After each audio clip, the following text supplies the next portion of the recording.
shaking, everybody. Welcome back to another edition of the Orange Bloods Texas Football YouTube channel. I'm Geoff Ketchum, joined, as always, by Anwar Richardson, looking very... I have not quite figured out the shirt at all, if I'm being completely honest. I'm confused. Got a lot going on. You do. There's a lot going on, but I love it because I can't stop looking at it. So, like that, it has accomplished what it wants to accomplish. We want to accomplish in general what we want to accomplish. So that includes like tons of subscribers on this channel. So if you haven't done so yet, you know, like maybe hit the subscribe button, hit the like button. It's an Overreaction Monday. And Anwar, I have a huge overreaction that I don't even, ever since I read your column yesterday. By the way, welcome. How was your weekend? It was fine. I had kids all weekend. I had 3 kids at one point. So it was kid friendly. So Monday morning is all about bringing the car to a slow roll and pushing everyone out at the drop-off line and just hoping they bounce and roll and keep it going because daddy's out. At some weekends, you want the kids out of the car a block away from school. Like, you know, like you said, just like stop, drop, and roll. And then there are some weekends where you're like, oh, let me pull you up to the front door and have a great day. Yeah. Yours was where? Was it one extreme or the other? It was raining this morning during drop-off. And I was like, do I really? And my son gets out on the left side. So he's kind of traffic. And I'm like, I contemplated for a second, like, do I really want to get out this car? And I was like, don't do it. All right, get out the car. So I get out the car, because honestly, had it not been raining, I'd been like, daddy loves you. You would have chunked him the deuce and it would have been daddy loves you. On. See you later. Broke some stuff over the weekend I wasn't happy about. It is the most relatable thing, I think, between all moms and dads is that Monday vibe where it's like, I need 5 minutes. I need 5 minutes of headspace where it's quiet. So my overreaction. Okay. I'm reading your column yesterday. And, you know, it's funny. You and I are in this business. And we can be controlled, I think, by the narratives and the talking points as much as we sometimes create them. Because I read your column about Oklahoma's offense and the Texas offense and all of the expectations that we kind of have on Steve Sarkisian with that unit.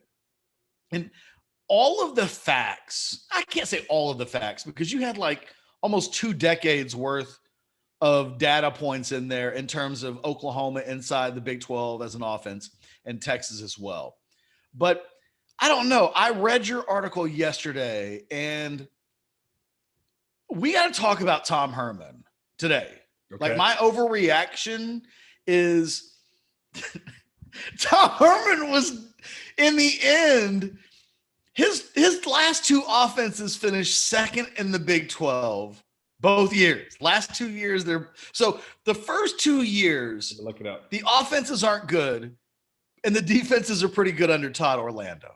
Yes. And then in year 3, Herman's offense finally gets pretty good. Like they were second in the conference in total offense. And then the defense flips over to the point where Todd Orlando's got to go. And then last year, Chris Ash, I think everybody thought he was pretty good, but like the end results were the defense was not even run of the mill in the conference. It was on the backside of quality defenses. And yet the offense was pretty good. Like the more you look, I'm bewildered that Tom Herman found a way to lose his job. Because if I had told you after the 2018 season, after we'd seen Todd Orlando be pretty good at his job, that look, Herman's going to get the thing figured out on offense, and they're going to be only second behind Oklahoma in the Big 12 offensively for each of the next 2 years, I think we would have thought, well, they're going to play in the Big 12 championship game in both years. And given the way Todd Orlando coaches defense, that's on paper, it should have worked out. On paper, we keep talking about Sark. How do we know that Steve Sarkisian's even going to have a better offense this year than Texas had last year? They bad.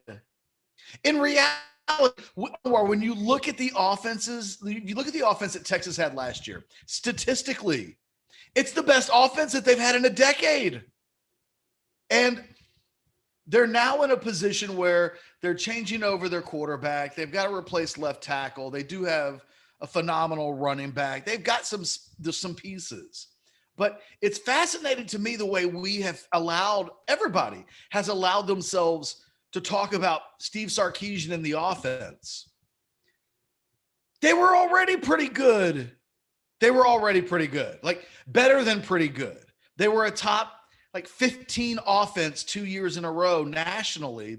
I can't remember what the final standings were exactly, but I know they were in the top 20. As I was reading your article yesterday, I was mesmerized by it should have worked and that it didn't is crazy.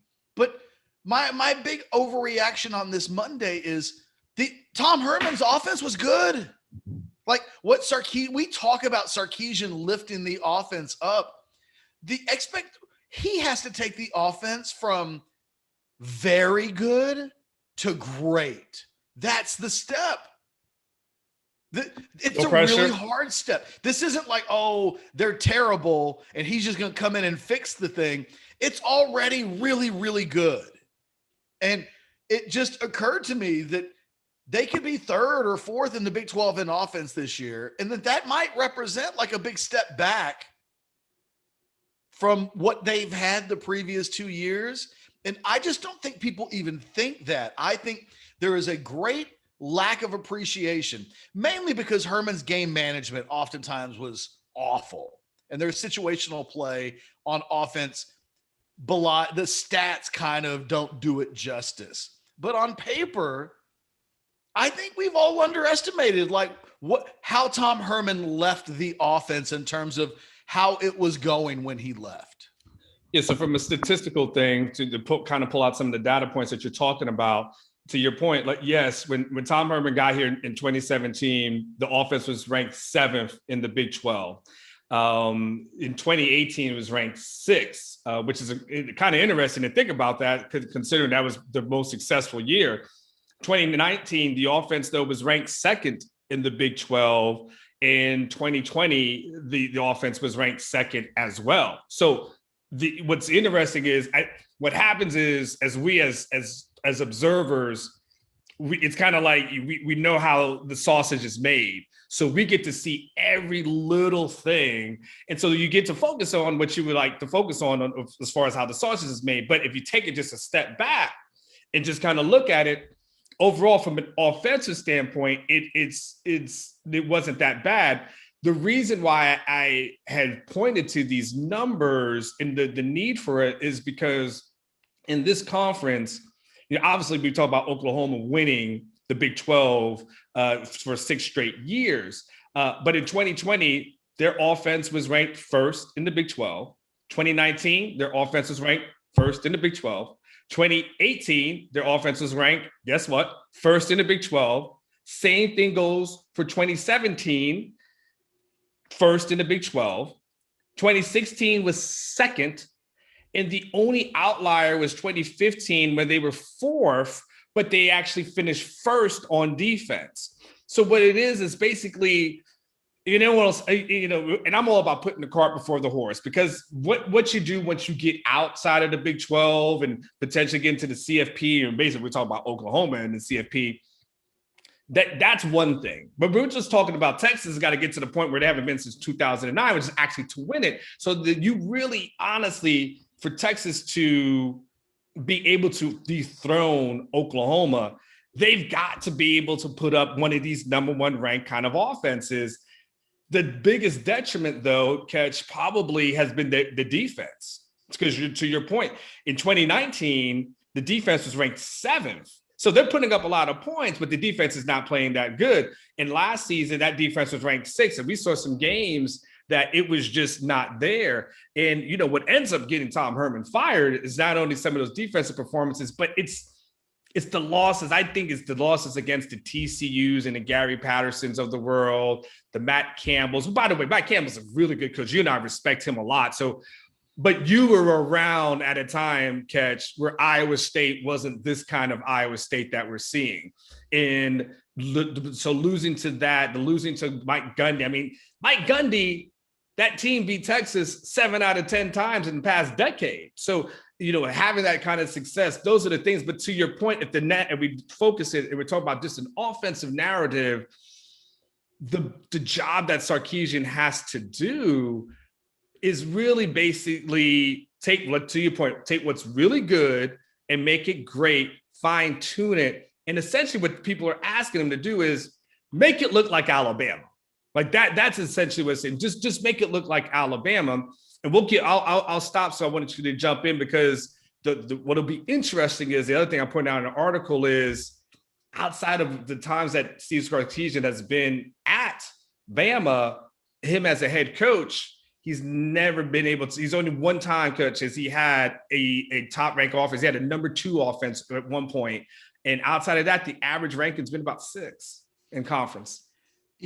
When I look at the numbers, at a very generic and if you just put where they finished in conference rankings on both sides of the ball with their final record, and if you don't tell me there's a coaching change, you're looking at the trends and it's all about the defense. It does help a little bit explain the investment that they're trying to make and that they are making in the transfer portal. On the surface, the offense is pretty close. Like, you may never get to number 1 in the Big 12. I mean, this is an offensive conference, but Oklahoma plays like Star Wars. Mm-hmm. They're just, what they do on offense, nobody else replicates. And no offense to Steve Sarkisian, until he does it with non-Alabama personnel, I'm real hard pressed to think that he's just going to come in and dethrone Oklahoma statistically as an offensive unit. I mean, they're number 1 almost every year for good reason. And they may literally be getting to a position where their quarterback this year is again the number 1 pick in the draft. And we just might be looking at an era where like every single dude that Lincoln Riley touches doesn't become a first round pick, becomes the first of the first round picks. I mean, without the exception of Jalen Hurts. Right. You're exactly right. But the thing is, he only got Hurts for like 15 minutes. Yes. It's a good thing that Jalen Hurts. Yes. And turned him into a second round pick. And he's a starter in the NFL right now. And, you and I we did argue, like, was he even draftable? I liked Hurts more than you did as a college player, but I know why you didn't. I know why you'd watch him at Alabama and think, some of the same things you'd kind of say about Sam Ehlinger, right? There's just a lack of consistency. But anyway, I love him as a high school player, though. Yes, love him as a high school. True. There's a lot of nuance to the conversation. People always get on me about that word, but it's true. It's not as simple as A plus B equals C. This team needs to improve defensively, and if they just stay what they've been offensively, they're a Big 12 contender. And I just feel like people talk about Sark in he has to reinvent the wheel kind of way on offense. And I think everybody was just so unhappy with Herman at the end. And the offense had moments of inconsistency, right? Like, absolutely. But that's what happens when you're not great. When you're not a great team, that's what defines you more. Like, why does Texas finish 19th in the country instead of 9th? Well, consistency. At their best, they could be the 9th best team in the country. At their worst, they could be the 39th best team in the country. And that's the last step they're looking to take. But if you just look at who this team was a year ago, I think the focus, with all due respect to the quarterback battle, and that is one of the, it's not, if Sark were taking over Sam Ehlinger in a 5th year, maybe there's a different perspective on this. But what does it look like at the end of the year if Sarkisian's offense, I'm just asking the question. Okay. If Sarkisian's offense this year isn't as good as the last two, or just even last year's offense, what generalizations do we make out of that? Way in advance, right? Like I want to have the conversation now so that if it were to actually happen, we can say, well, look, we talked about this in May and we said then this. So what happens if Sark really, and this isn't like, this feels like what is probably going to happen. What if they're not great on offense? They're just pretty good or even very good. But that's exactly who they kind of were last year. What does that mean, if anything? There's the question has to be asked, though, Ketch. Are you saying they're not good, but they win a Big 12 title? No. So, okay, because I don't think we view Iowa State's offense as something dynamic. No, right? not at all. But they're good enough to get to a Big 12 championship with that offense. So if they are what we can better than Iowa, because they weren't playing with the 7th best defense in the Big 12, which was a pretty big handicap for Texas having the 2nd best offense. I believe Iowa State, if I was correct, and I got to look through my article, I want to say they were like 3rd on defense last year, if I was correct. And they weren't a great team. I mean, they only made they did not play good football game in and game out, but they won games. And at the end of the season, Iowa State was playing a pretty good brand of football. They eventually got consistent in a way that Texas didn't. I mean, ultimately, we got late into the season. It's like people forget what happened last year. Texas had a chance. They had a chance to get to the Big 12 championship game, and they couldn't win the games ultimately that they needed to win, and they were close games. I mean, there was no sin in the way that they lost a year ago in the games that defined the season, but lost them they did. And it's just strange to me because I don't know that people keep saying things like, well, if you just look at these two teams on paper, this team should clearly be better. And I just don't believe that. Like I think they could do what's a really your skepticism? good coaching You're having job. skepticism. So where's your skepticism surrounding? What's fueling that? I don't think that I think when we look back on it, Tom, this is Tom Herman's fault. So I'm not giving him an alibi on this. I think when you look at the way the lack of NFL players developed, but when you look at what was on this team, Texas probably came pretty close to hitting their ceiling. I mean, how good do we think this team could have been last year? Like, they weren't championship good. Sam Ehlinger wasn't even all Big 12 good, really. Like, week in and week out, you didn't know what you were getting from Sam. And he played a big role in Texas needing to come back to beat Texas Tech the way they did. He played a big role in what happened against TCU. He played the games that he played. I mean, but we don't know that the quarterback play this year will be better. We don't. It might be. It's not. It wouldn't have to be. It wouldn't have to go super into the stratosphere to be better. But this talent isn't better yet. Sarkisian did not add a freshman class, and he's not had the kind of window that the portal hasn't supported the program in a way where even like Oklahoma, which was already the Big 12 championship good, you look at their players and you go, oh, well, damn, those dudes are definitely going to help a lot. Texas doesn't quite have that. And it just means to me that the roster is very similar. It's very similar. You get a Jatavian Sanders that comes in that makes you go, oh, well, that guy could come in and do something. But you lost your best pass rusher, your left tackle, and your quarterback. And everything else kind of feels the same. The receivers feel the same. I mean, Bijan, I guess, is the wild card, but the overall texture of the roster makes me wonder if this team's upside is somewhere between 15th and 20th in the country. I mean, maybe it's better. If it's better, then we will know how valuable coaching is, because this is not about talent for Texas right now. This will when you go to Dallas and the all Big 12 preseason teams are announced and the conference preseason thing takes place, Texas will have very few players on that first team.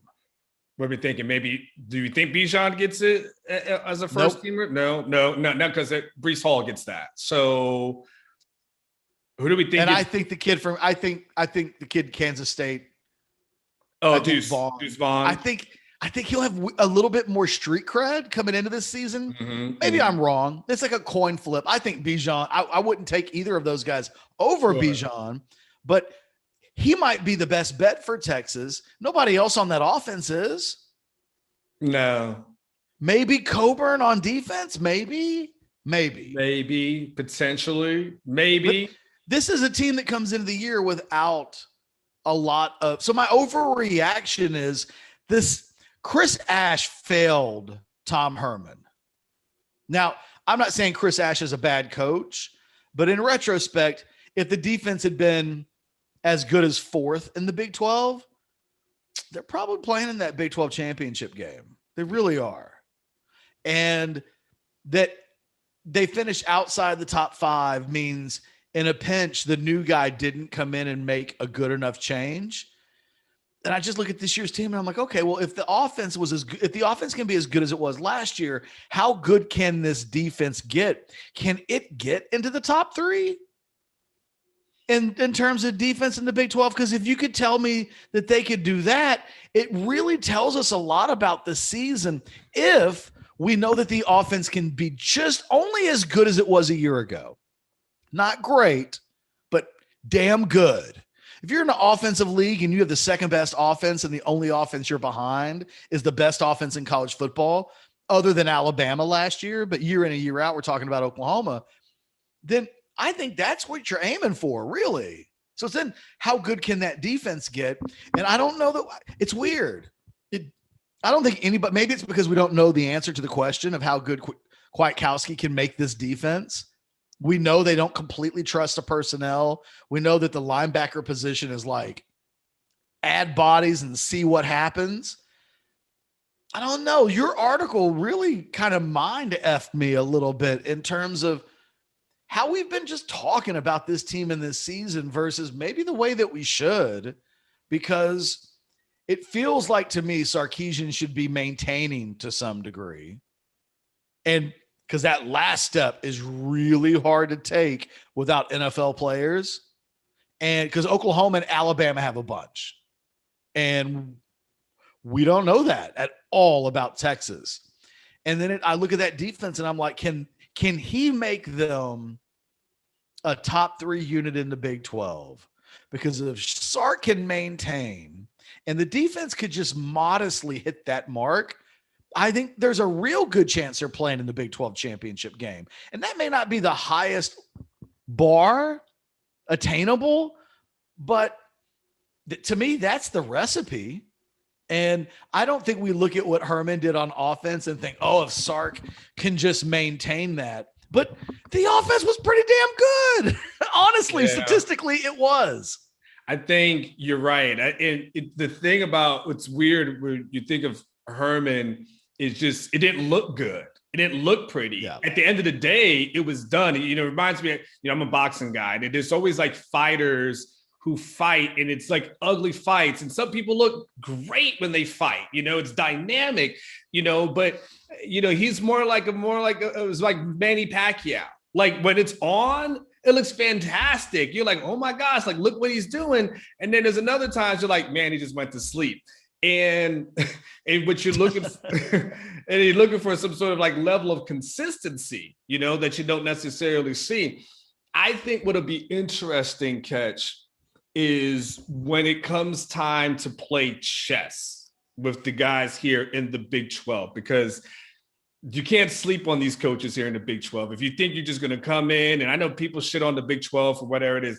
Gary Patterson's a good coach. He will always get up for Texas. It's got real good coaching. They got very good coaches, guys who've been here for a long time, and guys who have seen the next something that's supposed to dethrone them at Texas, and they've knocked them all down. Okay, so Charlie is supposed to come in here and be something, and like, yeah, we've got something for him.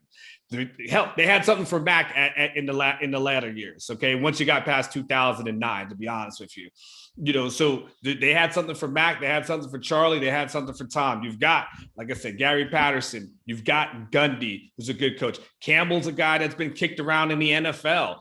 The NFL people love Campbell. This is why they love Campbell, because he's at a program where you don't get a lot of bona fide studs, and they've seen him develop. It's in the NFL. What they're going to do is they're just going to hand you guys, and they're going to say, go ahead and make it work. It's kind of like what they do with Matt. Go ahead and just make it work. And so if you can make it work and develop, they're like, that's what we want. Now maybe we can get a free agent off the street, and pay this guy, a mill, and you can make it work. So people love Matt Campbell for what he's able to do as a coach. So we'll be interested to do when it's time to play checkers, not checkers, when it's time to play chess. Can he be a little bit of a better coach and a strategist than maybe Tom was? There was a couple of times with Tom, the binder, the infamous binder, where you sometimes thinking like, damn it, you're taking points off. And Sarkisian says, he's going to go off a feel. Like he will just go off of feel and game flow. So maybe that makes a little bit of a difference where you don't put yourself in bad situations, where sometimes I think that's what Tom would do. I think he overthought it too much, made it too analytical, and just didn't go with that natural feel of, you know what, let me just go ahead, get these points, let's get us down the field. Or I don't like to, I don't want to do the cliche of all gas, no brakes, but when you start getting up on a team, are you just going to try to keep pouring on, keep doing it until they force you to stop? What happened, what we saw a lot of times with Tom, is it would work. And it was almost like, that worked, now let's do something else. And it's like, no, until they stop it. Like, keep running it. There should not be a series where Bijan is going off in the next, and what was like 5 series that he doesn't touch the ball again, something crazy like that. I think that's where, if we talk about the little differences, can he maintain it and keep it at number 2 is one, but how he does it, Ketch, if he's able to do what you do well and say, we're just going to do this until you stop us. And then when you stop us, we'll make an adjustment, but we're not going to adjust for you and make it easier and then do it again. Like, those little things in that chess game will be interesting, because if he could do that, then yeah, maybe there's a little bit more success to be had. It's interesting. Mac Brown was not an expert on either side of the ball in the way that Charlie Strong was thought to be an expert on defense, and Tom Herman was hired because the thought was he was an expert on offense. So you never went into any game or any season and thought to yourself, well, we're going to be great because Mac will always have the offense rolling because he's just a mastermind. But as a game management guy, Mac Brown was the bee's knees. Like, the guy always, I'm not saying he was perfect, but you never felt like you were in bad hands. And Mac, I always felt like, from a game management standpoint, he was a sharp dude. And what really, it's funny because Charlie shows up as supposed to be the guy that replaces Mac and takes Texas to the next step. And his game management, from the UCLA game on, this is so insulting. I always feel so bad for saying it out loud because it's such an insulting thing to say, but it is so true. It's the way I feel. I was never convinced that Charlie Strong could count in intervals of 40 when it came to just managing the game clock and time and down and distance, and how the UCLA game, his second game, I was like, what is he doing? What is he doing? And then Herman shows up, and he's the anti-Charlie, right? He's supposed to be super intellectual, and like, we joke about the binder and stuff, but this stuff should have been right up his alley. But his game management was always a bit of a cluster as well. So much so that, like, he joked about his wife, like, cracking on him over game management. Take the points. Like, that was even a joke to some degree coming into last year, is like an indicator of kind of where we stood on those issues. It's funny. The thing about Sark that we just don't know, and I can't say it because I just didn't follow his career real closely at UW or even at USC. I don't know how he is in those areas. I mean, it's a wild card for me, but given what we've seen in the last two head coaching tenures, both of us, you'd be hard pressed. I mean, it's important and it doesn't get talked about at all, but how that dude is able to manage a game in his brain as it takes place is so big. Because if you tell me today, like some of these other little things I've talked about, if you tell me they're in the top 3, or if you tell me that when this season's over, we're not harping on Sarkisian's game management skills, that's a big deal. It's a really big deal. I don't know how to talk about it now, but I know that if we get to December and it's not a topic, because he's either really good at it or he's good enough that we don't have to question it. Like, well, they lost, but we didn't walk away going, why can't he count by 40? How hard is it to divide 2 minutes by 40 seconds? Like some of this stuff's just not hard. It's not. And if you tell me today he's fine in that area of the game, that actually represents a major step forward for the team that you can't quantify, that you can't put in parentheses and say 2nd and 6th or 2nd and 7th. It is something that can't be quantified.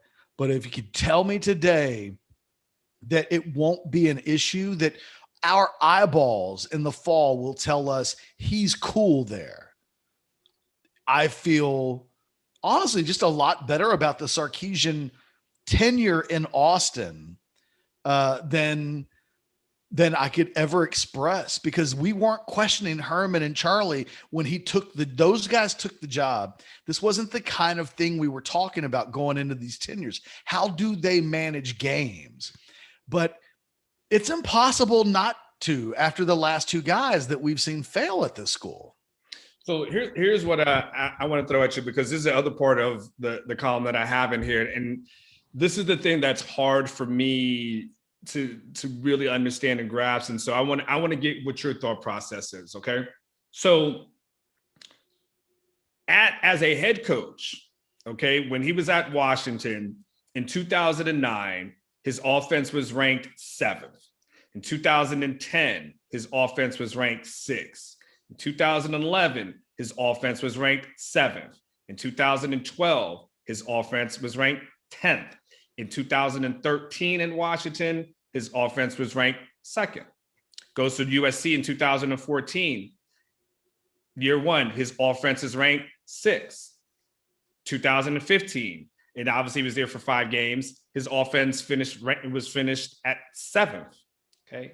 But then he gets to Alabama, and then for 2 straight seasons, the offense is ranked 2nd within the SEC. So where I'm struggling, Catch, is, okay, are we saying that there was this history at Washington and USC, those were the learning years, but you get under Saban and now everything is better?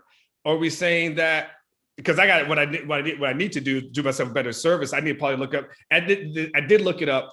Prior to him getting there, Mike Locksley, the former offensive coordinator, their offense was ranked 1st in the SEC, and then they had another year, and I can get into that in a second. But what do we make of it? Wasn't that great from an offensive ranking standpoint prior to Alabama. It was very, very good, and he ends up being viewed as one of the top offensive coordinators when he's at Bama.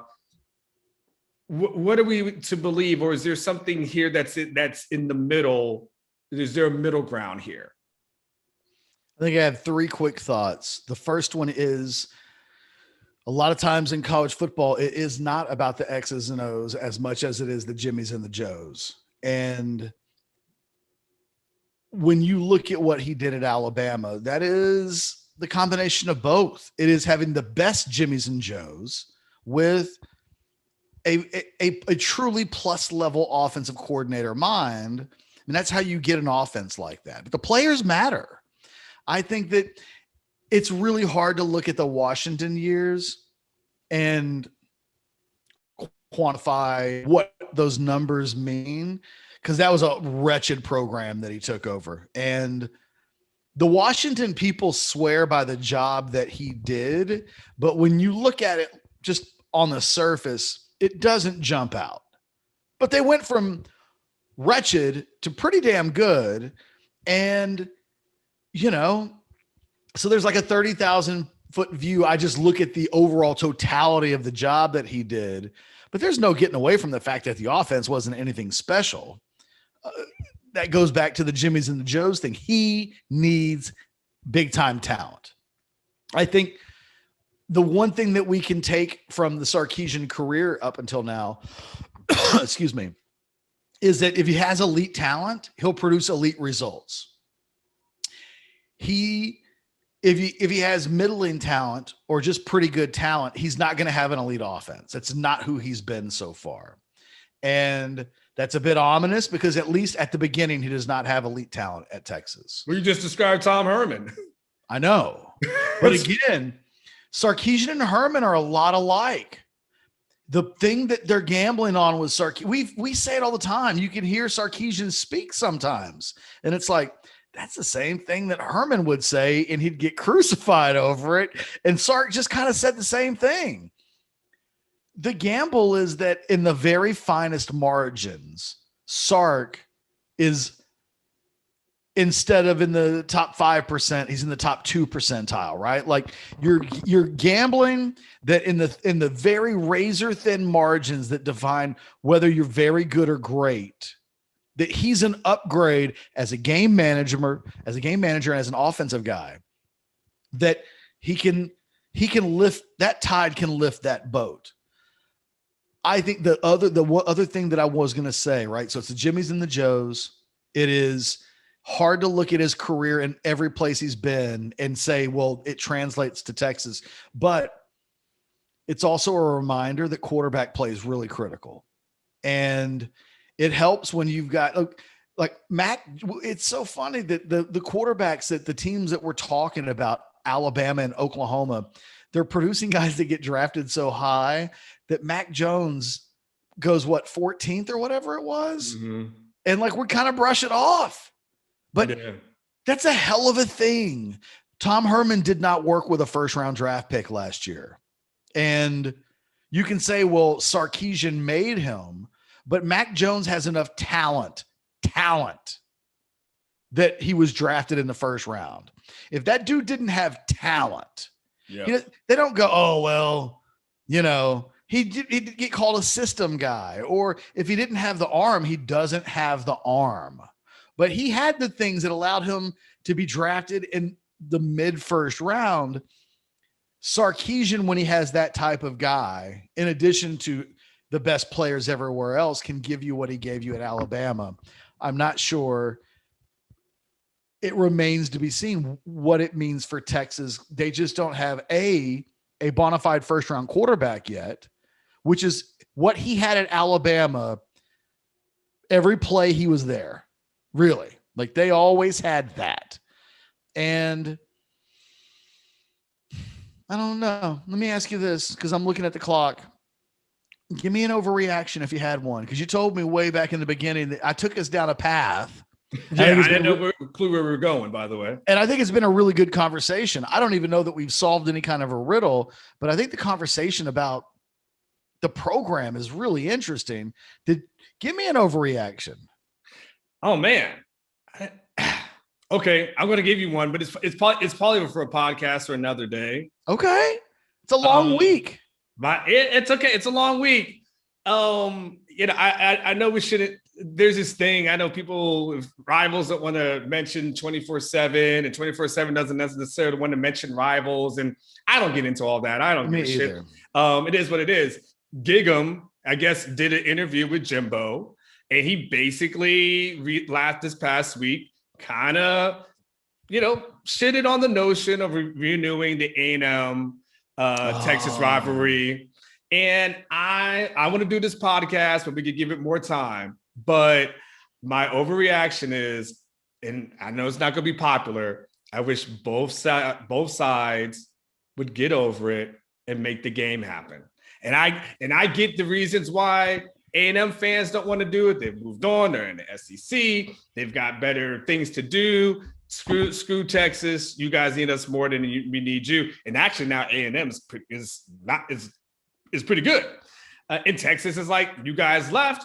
We're scheduling Ohio State. We've got Alabama. We got Florida. We don't need you, so on and so forth. But at the end of the day, when I just think of the big picture of college football, teams that the biggest teams in the biggest states, they find a way to play each other, even if they're not in the same conference. It happens. You can make it happen.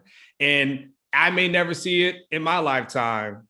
And I didn't get a chance to experience the rivalry like so many other fans did. But I still, no matter what, I will still say these two teams need to play each other. That's my overreaction. I'm going to give you an overreaction back. And this may very well just need to be the podcast. Okay. Like this may need to be tomorrow. If I was A&M, I wouldn't play. As long as I have the higher ground, I would not play Texas. And what A&M has, here's the thing that nobody from Texas wants to admit, and it's the reality of the world that we live in. When decisions were made about a decade ago, when teams wanted to either stay or leave, Texas A&M went to the SEC. And it hasn't worked out for them in the sense of they ain't won shit yet. That's not what this is about. But when it comes to leverage, and when it comes to profile, and when it comes to being in the league that's considered the best league in the country by a country mile, A&M chose better. And it impacts recruiting significantly.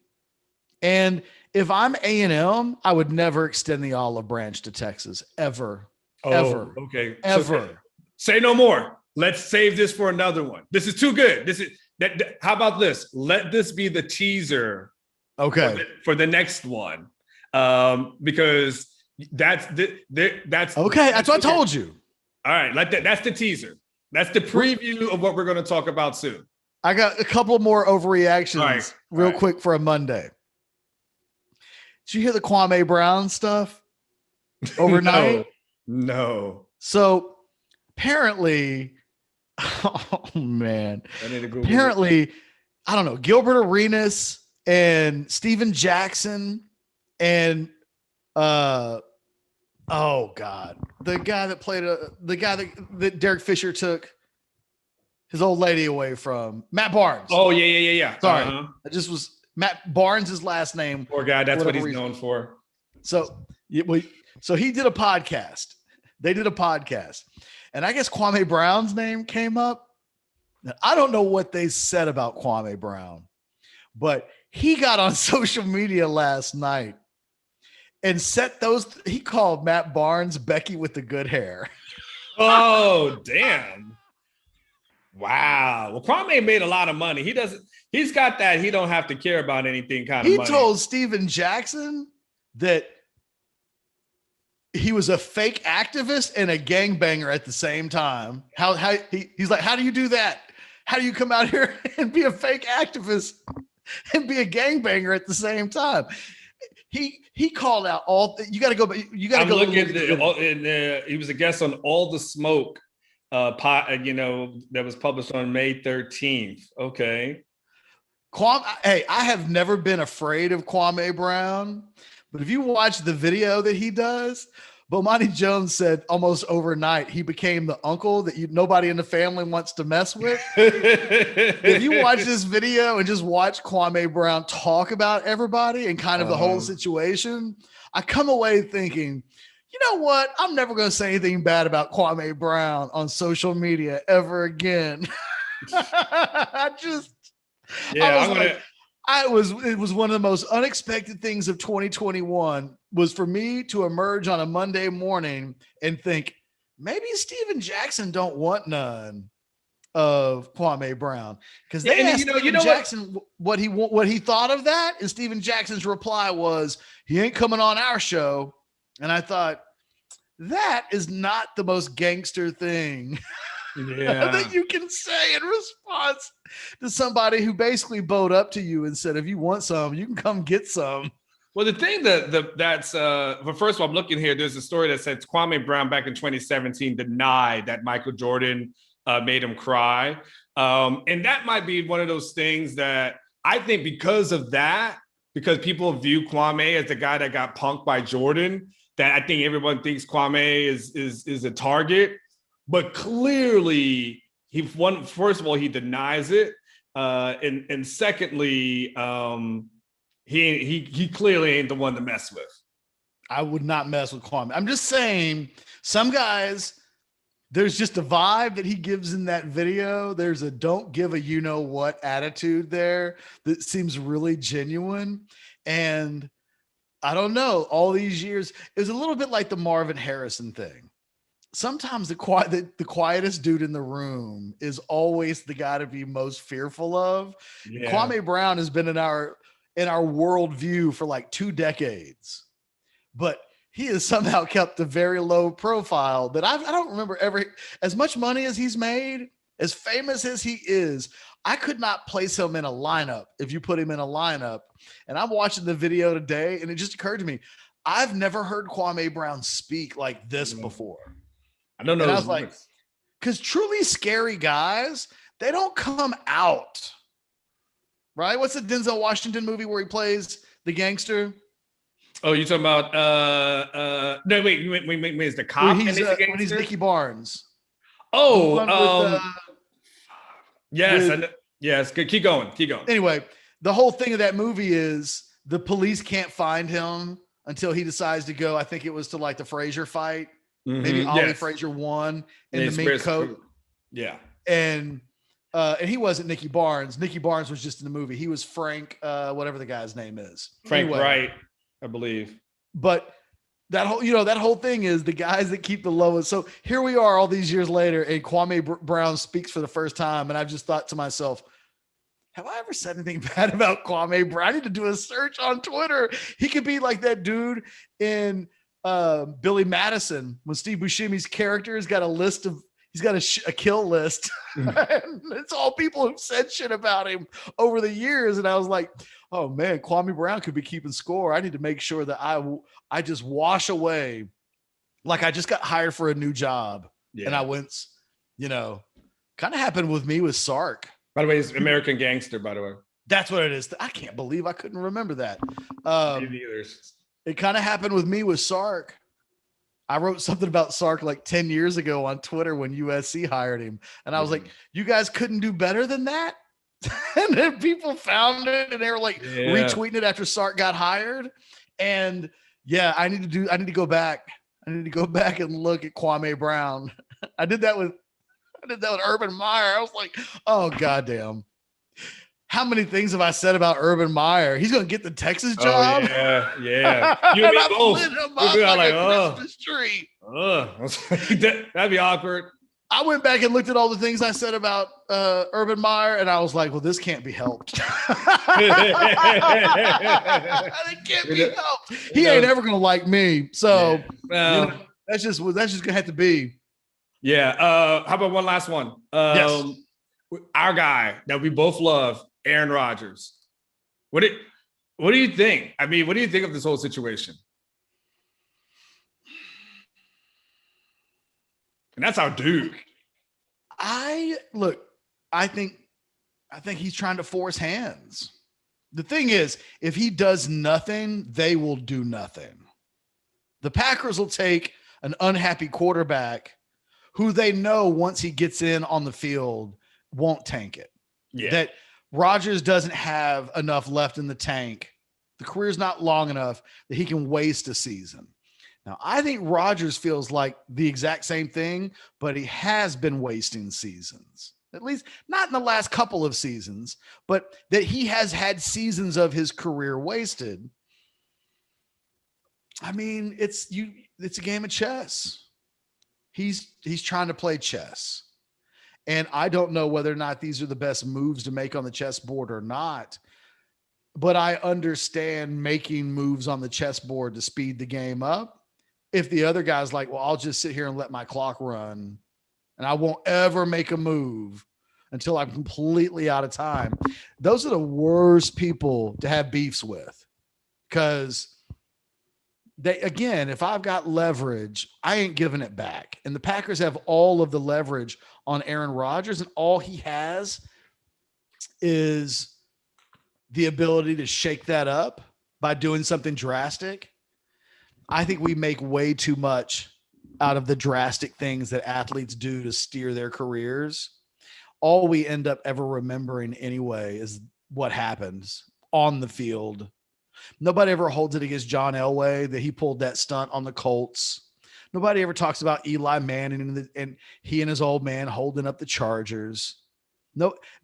At the end of the day, look, LeBron in the decision, as much as everybody's mad at him, that was such an in the moment thing. A decade later, all we do is count his rings. That's all we do. Nobody says, well, he won this many, but what got to hold. Nobody ever truly holds these. Brett Favre. I mean, Brett Favre's career is now in the rearview mirror enough of a distance that we can honestly say that all those stunts that he pulled, they didn't impact his legacy. Our memories don't care enough about that stuff. So if I'm Aaron Rodgers, I'm like, they'll invite me back.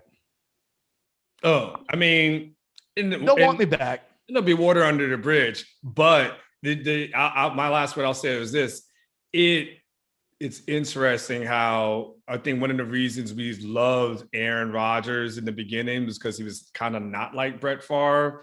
And it's kind of like, oh man, look at this guy. Like Brett Favre with his little ego, and is he going to retire or not retire? They got to try to get him out of Mississippi. Like, you're like, man, this guy, it's kind of like, Aaron, you're kind of becoming a little bit about like Brett. Like, you're starting to remind me just a little bit of him, just a little bit. That stuff with Favre never bothered me. You know what bothered me about Favre? What? He just wasn't as good as people said he was. Well, and I don't mean to say he wasn't great. Say he's a Hall of Famer, so I don't. What do you define as good? I mean, he is a first ballot Hall of Famer, but there are the conversations at his position about how we rank. Like he didn't belong in the same sentence with Tom Brady. Oh God, no. He doesn't belong in the same sentence with, to me, the top 5, 10 best quarterback. And you know what I mean? So we're talking with Favre, we're talking about razor thin margins. He was never better than Steve Young. He wasn't. At his best, he wasn't better than Troy Aikman. He was a great player. He's a Hall of Famer. But at the end of the day, when he retired, people tried to talk about him as being one of the best quarterbacks in the history of the NFL. And I know if there's a big game, he's not anywhere near the list of quarterbacks I would choose to start a big game. So my whole thing with Favre was, why couldn't we just call him great and a Hall of Famer without trying to? We do it with Drew Brees too. I love me some Drew Brees. Let's not talk about Drew Brees like he belongs in the conversation. Just because he got all the stats does not mean at the end of the conversation we need to be talking about Drew Brees and Joe Montana in the same sentence. Okay, that's fair. All right, good overreaction. Hey, I don't think I've ever heard you say that before. That was weird. That felt like a weird vote of. I was an attaboy. Thank you. I'll take an attaboy the day after my shirt's got me feeling all kind of ways today. It's all good. I'm going to give you one more Monday overreaction. This is just a parting shot. It's a total drive-by. Okay. Bring it on, Eastern Conference. The Sixers, my Sixers, home court advantage. I'm not saying we're going to get to the finals, right? Because the Nets, when it's all said and done, they may have more nukes than we have nukes. But the Sixers with home field advantage is like the Packers with home field advantage. Some teams you don't want to have the home court advantage or home field advantage in a 7-game series. Philadelphia is one of those teams. If Philadelphia had finished as the 2 seed, I wouldn't think about them as a title contender right now. But as the 1 seed in the East, knowing that the Bucks and the Nets would have to play each other in the semis before the Sixers would ever. This might be Joel Embiid's year to like put a real marker down for his place in the history of the NBA.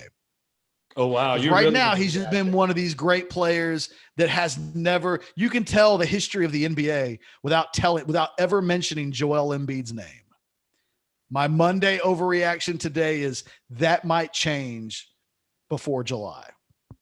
Potentially. Or this could be the playoff series where Julius Randle from the New York Knicks becomes a household name.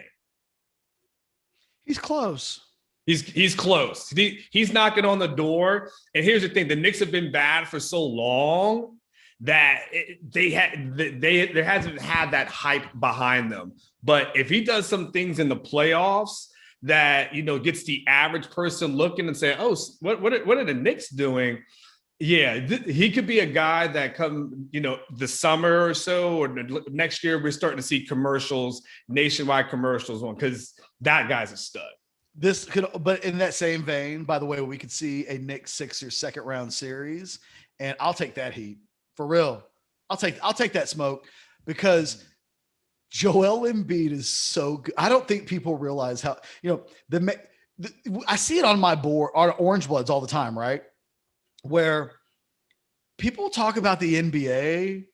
People have their issues with the NBA, but there are people who legitimately think it's not a good product. And I'm like, I watch the NBA a lot. It's a pretty fantastic product. And there are guys like Joel Embiid he's not too far from Shaq in terms of, from a physical dominance standpoint, their dudes just can't do anything with him. And he actually has the kind of personality that if they could ever win, America will love Joel Embiid. They already do. He just hasn't crossed over into that crossover stream. You're right though about Julius Randle. He could be a made man by the time this season is over. He already is that in a weird way. He is. He's among sports fans. Like you and I are sports fans. We watch the NBA. So for us, we're like, yeah, okay. But the average person, where they're like, oh, who's got the next Gatorade, Powerade commercial, something like that? He's teetering to getting that kind of shine. I look at Julius Randle as a star who is not a superstar. And, I don't know that you can ever become a superstar in 1 year unless your name's Jimmy Butler and you do something like he did last year. That's how you go from being a star to a superstar to some degree. We'll see. It's going to be fun. I'm my other hot take on a Monday, my final one before we say goodbye. I am looking forward to the NBA playoffs. I'm ready for the play-in games. Give me some Lakers and Warriors. Yeah. Because Steph Curry just go out and drop a 60-point biscuit, a two piece and a dime on the Lakers and just put them out. I am ready for everything that the NBA is about to serve up. It's the dead season. I don't care what none of y'all think. I'm fired up about the NBA. My team has home court advantage all the way to the finals, as long as they can get there. Oh, and I do want to see what the Nets do. I can't wait. There's like 15 storylines in these NBA playoffs that are all highly fascinating. And on that note, Anwar, you got anything else? I'll bid us farewell. No, man, just bid us farewell, man. I appreciate you guys watching and supporting. The channel's growing, every single week. So every single day. So thank you. Like and subscribe if you get a chance. We really would appreciate it. Until tomorrow, when apparently we have a big A&M conversation to have that involves me. I don't think I've ever shared that hot take before in quite the way that I might tomorrow. How's that for a tease? So for myself and Anwar Richardson, thank you for watching the Orange Bloods YouTube channel, the Orange Bloods Texas football channel on YouTube. We'll talk to you tomorrow. Later.